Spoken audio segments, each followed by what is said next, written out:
കല്യാണം കഴിഞ്ഞതിന്റെ ശേഷം ഞാൻ ഉറക്കത്തുനിന്ന് കണ്ണു മിഴിച്ചാൽ കണി കാണുന്നത് എന്താന്ന് അറിയോ എനിക്ക്? ഈർക്കലിയും ഉമിക്കരിയും. അത് പിടിച്ച രണ്ട് കയ്യിന്റെ മുമ്പിലുണ്ടോ അറിയാലോ.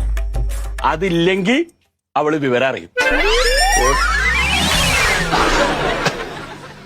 രാവിലെ പല്ലേപ്പൊക്കെ കഴിഞ്ഞിങ്ങനെ വന്നിരുന്നിട്ട് ഈ പത്രം എടുത്തിട്ട് ഇങ്ങനെ ഇങ്ങോട്ട് നിവർത്തുമ്പോഴേക്കും ഒരു കൈ ഇങ്ങനെ വരും, ആവി പറക്കണ ഒരു ചായ. അറിയാലോ. അതില്ലെങ്കിലോ അവള് വിവരം അറിയും. ഉച്ച നേരത്ത് ഈ ഫാൻ ഇങ്ങനെ ഇട്ടിട്ട് നമ്മളിങ്ങനെ ഇരിക്കലോ, ആ ഫാൻ അങ്ങോട്ട് നിന്നാൽ ഞാൻ വേർക്കില്ല. എന്താ കാരണം? ആ ഫാനിന്റെ ഇളക്കങ്ങനെ നിക്കണേന്റെ മുമ്പ് ഇവിടുന്ന് ഒരു തണുത്ത കാറ്റിങ്ങനെ വരും. അറിയാലോ. നോക്കുമ്പോ എന്താ, അവളാ വീശരി എടുത്ത് ഇങ്ങനെ വീശുന്നു. ഇല്ലെങ്കിലോ വിവരം അറിയും. വിവരം